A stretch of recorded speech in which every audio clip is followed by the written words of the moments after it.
Hi. I think maybe you can do something for me for that. I need got this piece in here. A bracket? Yeah. The same thing as this one, okay. Uh-huh. Okay, I need. We don't actually do that. I know, I know, but see, you can do that, I can pay for it, it's just a, We can't make brackets or anything like that. no, not make it, just cut it up right here. Put it together, cut it up both to you. See? Because You want it this cut in here, short. that's no good, yeah. Oh, okay. The one is no good, I just need to. Chad? Help him out. Sorry. People just show up randomly. I don't like other humans. Except you, Jacob. Boba's trying to eat my shotgun knife. He's sitting. He's being a good boy. Let him eat it. He's like waiting.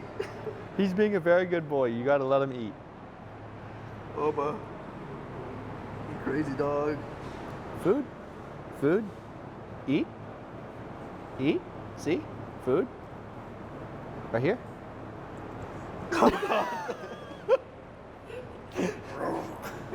He's like, I will eat that. Welcome back, part 2 of the customer's axe build. To catch you up, if you haven't seen part 1, this customer had a house fire and his axe was destroyed in the fire. So I have brought the, taken the axe head, and we've heat treated it, we've roughed out a handle.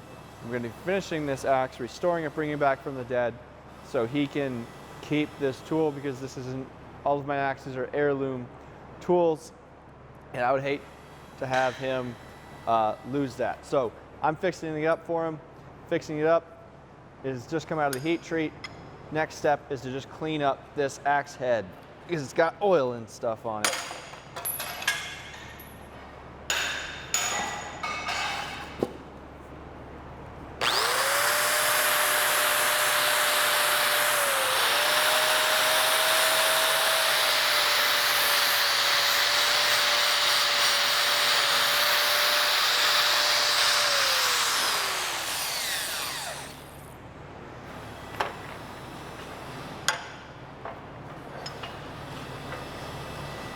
Okay, we got to start fitting the axe head here. Chad is cutting some particle board for random people who just showed up at the shop and insisted that we cut their particle board, so Chad's doing that. Where'd my axe handle go? There it is. Axe handle, axe head. You can see where we roughed it out in part 1. It's very close to the shape that it already needs to be, but we have some tweaking to go. We're going to go back to the draw knife and the vise here. Remove some material down. Everything should be tapering. That way, you're driving the head on, you're constantly hitting new material where there's no gaps.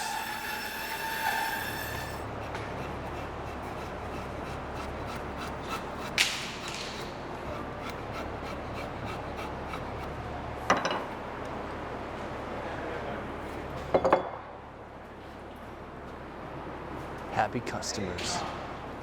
Except they didn't pay for anything. Uh-oh, he must have done it wrong. Uh-oh. Chad messed their thing up.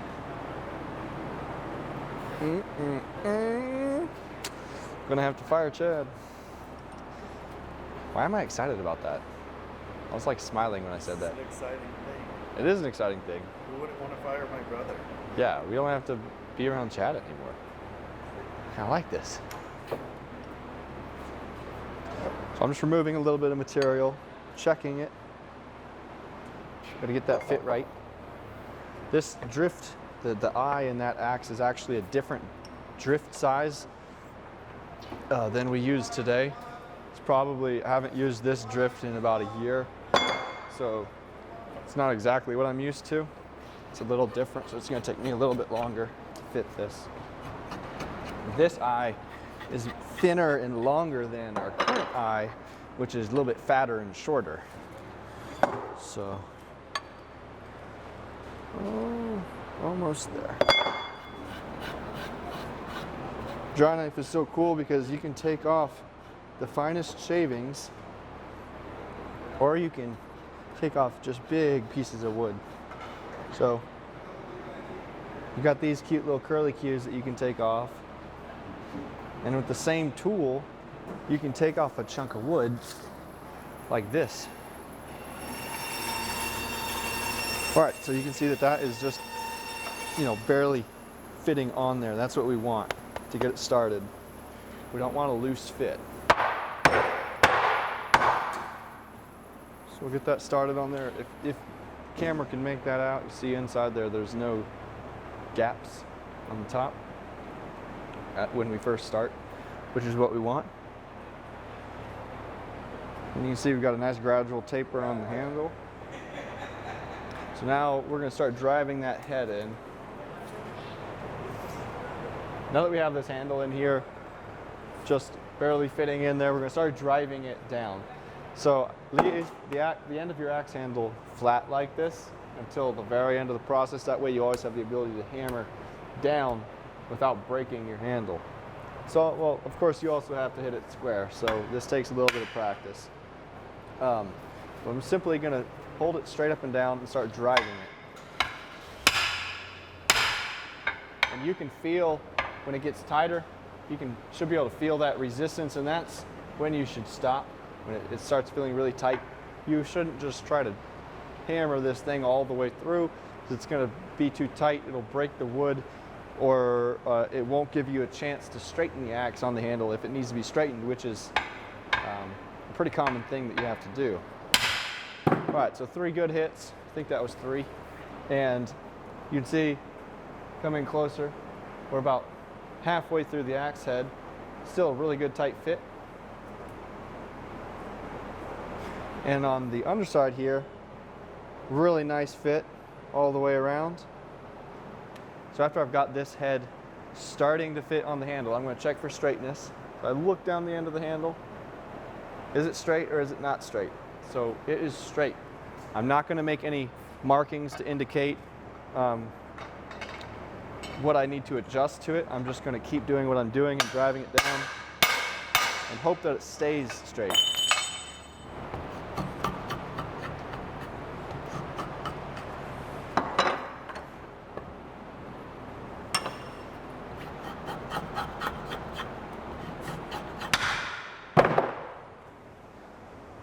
Still not coming out the top, so I know that this is a pretty tight fit. I'm going to stop hammering. Check for straightness. So I can see that the axe head needs to be kicked in on one side. So that's easy to indicate just with a marker. Now I'm going to remove a little bit more material where I made that mark.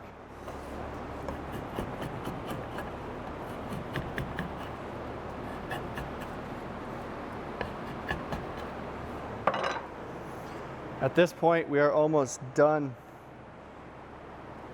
driving the handle through. So this is where you want to nail it, get it right, get it straight. Because you do run out of room if you go too far. You've only got a certain amount of wood on the handle that you can use for the head. So the minimum amount sticking out of the top is about what I've got right now. This is where I'm going to check it. If it's straight, then I'm pretty much done. If it's not straight, then I've got that much more that I can work with. And I think it looks pretty straight. Where's my pencil? What did Chad do with my pencil?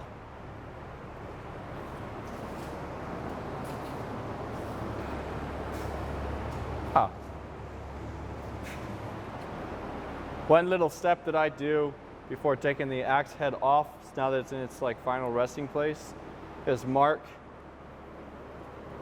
where the axe head is on the handle. Just 2 little lines right there and right there. Now, normally when I'm hanging axes, I'm doing batches, big batches, so I'll number them, but we don't need to do that since this is just one handle. We know that this head corresponds with this handle. And the reason that I do that is because they're all custom fit, so if I'm doing a big batch of handles, one handle may not fit the one axe head, you know, even though they're the same, I'm doing all the same axe heads, all the same handles at the same time, but since everyone is custom fit to make sure they're straight, they're all numbered. Don't have to do that in this case. So I've marked those 2 little points, which is going to help me with the next step. I'll just knock the handle out now. Now I'm going to go ahead and cut that off.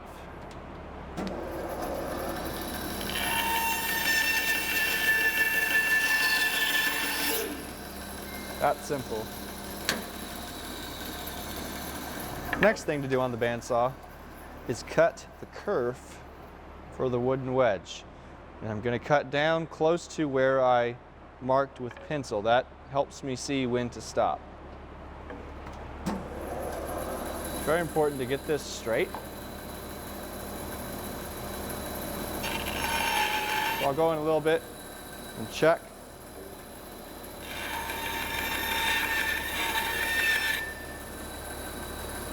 I'm not going straight.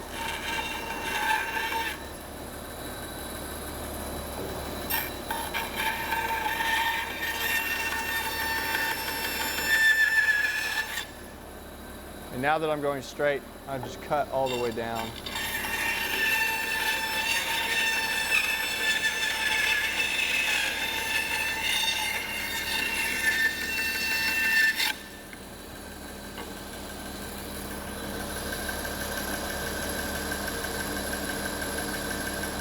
You want to scratch? Ooh. Oh. All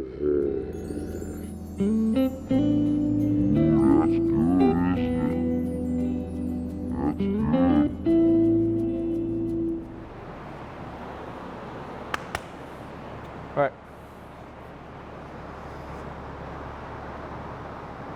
We'll go to lunch. It's lunchtime. Why is there just an axe head laying on the floor?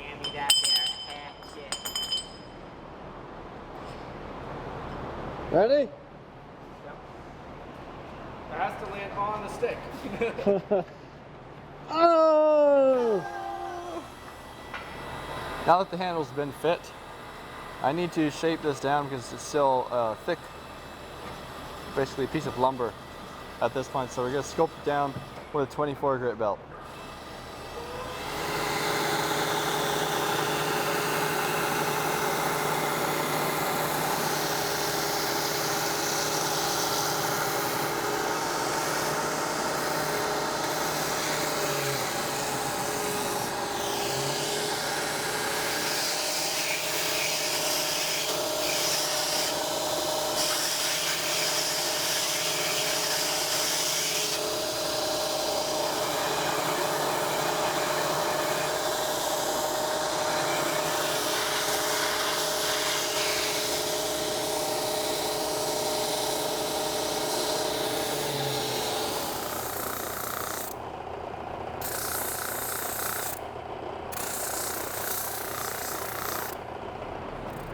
After the handle is done, I go back to the axe head to sharpen it up on a slack belt attachment.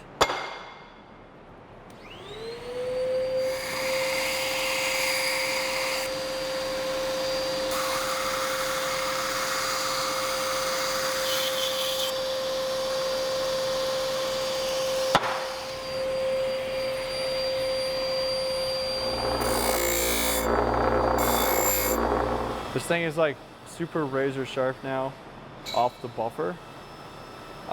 Sharper than probably most any knife that you've ever held before. And I feel like we need to test out how sharp it is. Jacob, do you think there's anyone around here that we could, like, I don't know, shave? Hey Chad, come here! He has no idea what's happening. Well, we need to shave you. Okay, he's very willing. He's an obedient servant Hold on. of the shop. I'm gonna do like the whole arm. Okay. Ready? Ooh, wow. hot. Yeah.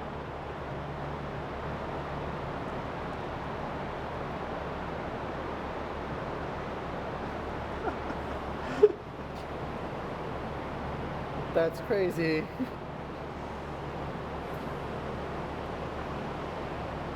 Look at that. Now we're about ready to wrap this up. We have all of the pieces ready to put together. We've got the wedge, which I've cut from walnut. It's very simple. Don't have to overthink this, just a wedge. We have the axe head. It's been heat treated again because the heat treatment might have been damaged in the fire. Head's been resharpened. We've handmade a handle from scratch here. It's a 28-inch hickory handle, so it's ready to be put together now. First thing that I'm going to do is drive. Well, first thing I'm going to do is find a hammer. How much glue? Taking Chad's hammer. First thing to do is to drive the handle, drive the head up the handle to where we last had it.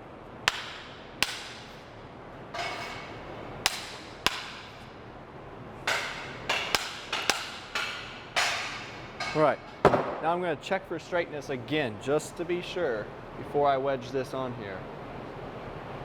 Okay, so it still looks straight. What I'll do is actually take it halfway off the handle, or a little. We have about 3/4 of an inch or so to where the axe needs to be seated. We have a little bit sticking out the top. Add a little bit of tight bond wood glue. This wood glue isn't what holds the axe handle on, or the axe head onto the handle. All the wood glue does is helps the wedge stay in place. The wedge is what holds the axe handle on. So this is just a safeguard, is by no means what's holding this thing on. The next step is really neat. This is where the axe handle actually gets wedged on. And as I hammer the end of this handle, the wedge will go up into the handle, and it'll also drive the steel head up the handle at the same time. That's why I start with the head not all the way seated, because it'll move up. So here we go.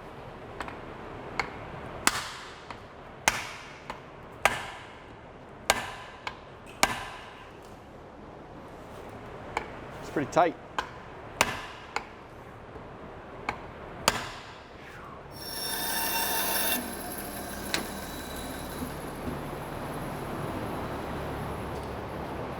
Check out the expansion of the handle above the axe head. Oh yeah, that's that hourglass that you're talking about. Yeah, it's inside the head too. Yeah. That is a very tight fit. The wood is under a lot of compression. The wood has compressed a lot when driving that wedge in. It's a very tight fit on top and bottom.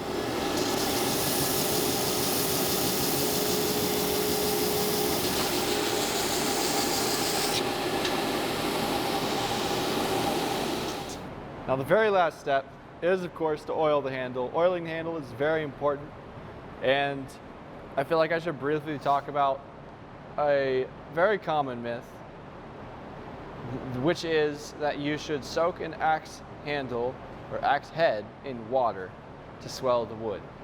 That is like one of the worst ideas that you could have to treat an axe. Water is going to damage the wood. It might be a very short-term solution to tightening an axe head, but if the axe head was hung right in the first place, you'll never need to tighten it anyways to begin with. So, if you're going to soak anything on an axe handle, let it be wood oil. This is boiled linseed oil and turpentine mix, 50-50 solution. The turpentine simply thins out the linseed oil so it penetrates into the wood faster. It's not as thick of an oil. So I will coat the whole handle here. And I just remembered something, Jacob. What did you just remember? I forgot to drill the hole in the handle. You know what this means, Leo? What? We need to start all over. Oh my gosh, you're right. I have to throw it away. No, wait. I have an idea. Why don't we just wipe that off and then drill the hole? That's genius. Move side, boy. Move side, boy. Get. What is this? What is this? Looks like I have put all my finished axes. I'm sure you didn't do that on purpose, right? You wouldn't have done something like that on purpose. No, of course not.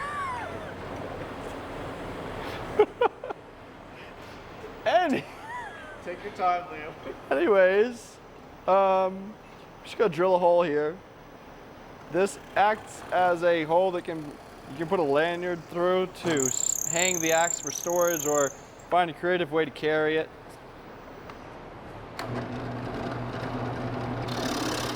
Big countersink on there. All right, now we're gonna pretend like I haven't oiled this yet. Courageous. Smile, Chad. No, look like you're like they're your crazy. children. They're very caring. Not that caring. No, that's creepy. Just look at them. There you go.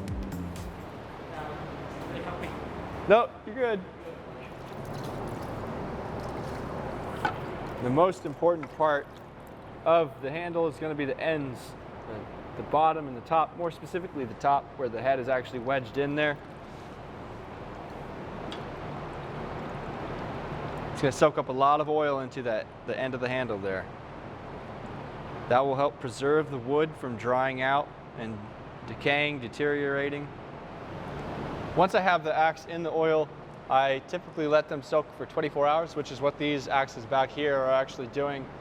Those have got a while to go. I put them in this morning.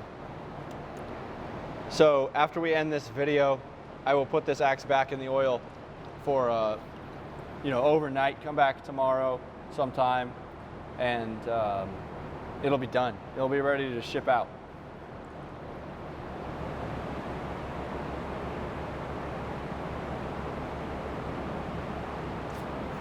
We're gonna wrap this video up here. If you didn't see part one, go back and check that out to see the heat treating and the preparation of the handle and all of those parts.